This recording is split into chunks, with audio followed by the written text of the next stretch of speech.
One guy doesn't make a team. I think last time I looked, 53 make a team. Well, you got the rest of the team. Do you feel you're one player away or closer?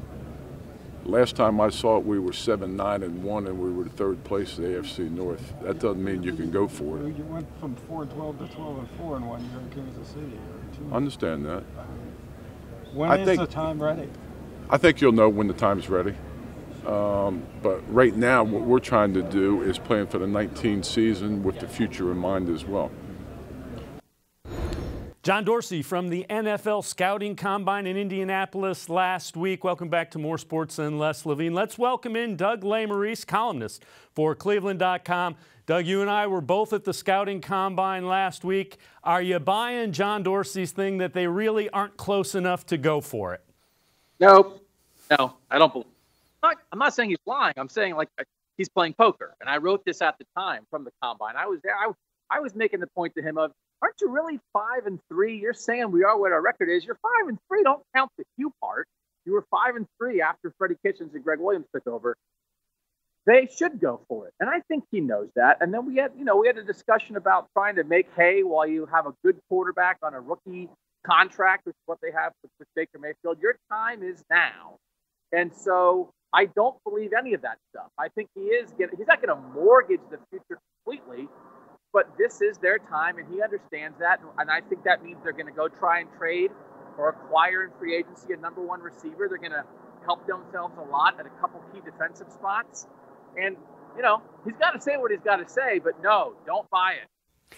Are you saying the reason to do that is if you say you're going for it, it drives up the price of everything because everybody in the NFL is listening? I just don't think John Dorsey's ever going to actually tell us what he thinks. Some guys will give you a little clue here and there. He's never going to do it, which is fine.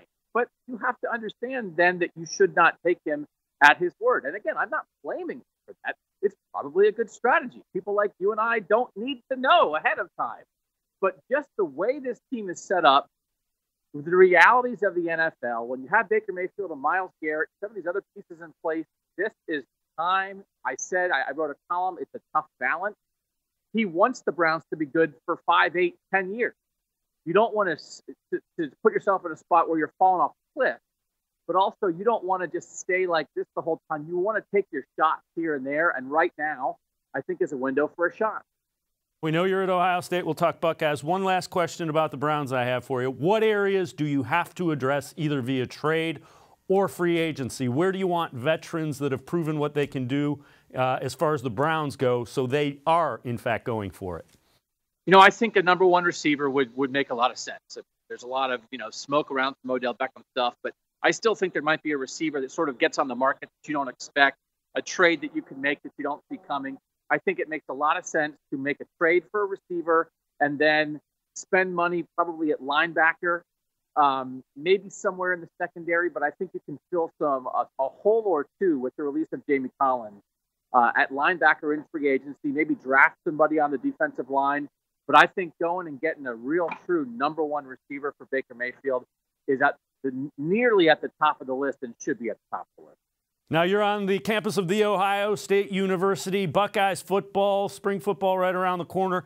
What's this year's team shaping up to look like? What are some areas of concern, some areas of strength? I hate calling it spring football while it's snowing on me. I don't know if you can see the flakes, but it was day 2 of spring football practice here on Friday morning. This is a team in flux in a lot of ways. They lost a lot on offense. They bring a lot back on defense, but they have a lot of young guys that I think are trying to work their way in. So there's a lot to find out about this team this spring. That's led by Justin Fields, the quarterback, but they have a lot of interesting wide receivers. They lost 3 veteran guys there. And then on the defensive side, there's just a lot of young guys. They have 9 defensive starters back, but I think they have 5 or 6 guys who weren't starters on the defense last year that absolutely need playing time this year.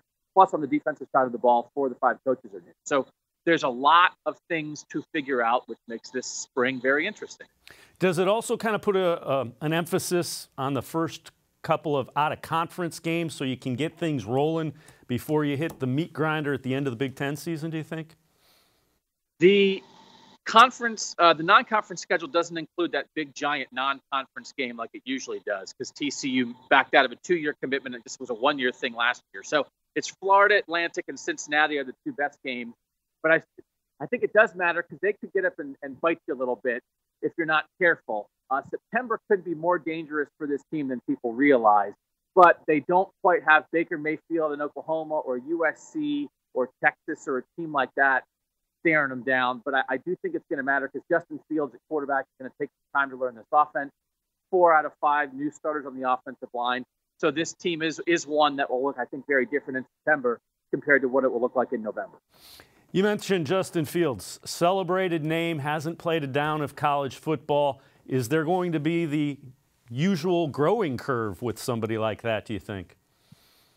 Yeah, well, he has played college football because he was Georgia's backup quarterback last year. So he did play in some garbage time. He actually played about a quarter against Tennessee when it mattered. But yes, growing pains is the point, and growing pains will happen, I think. People have said that Ryan Day's offense here is an NFL-style offense. That means it's sophisticated to some degree. It takes you a little time to get it. Justin Fields has a lot of talent, but Dwayne Haskins had 2 years in this system before he started. Justin Fields is being thrown in right now. So I've been warning people all over the place, do not expect Justin Fields to be Dwayne Haskins because it is going to take some time. Justin Fields 2020, all in.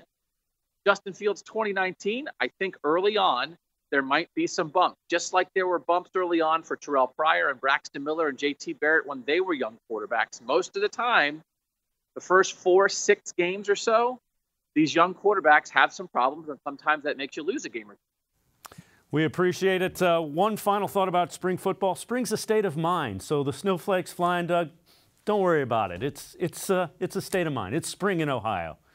Easy for you to say in that warm studio. By the way, one tiny little tidbit of news, Urban Meyer was watching practice today. Day 2 of spring practice, everybody wanted to know, how much is Urban Meyer going to be hanging around? He at least was hanging around today.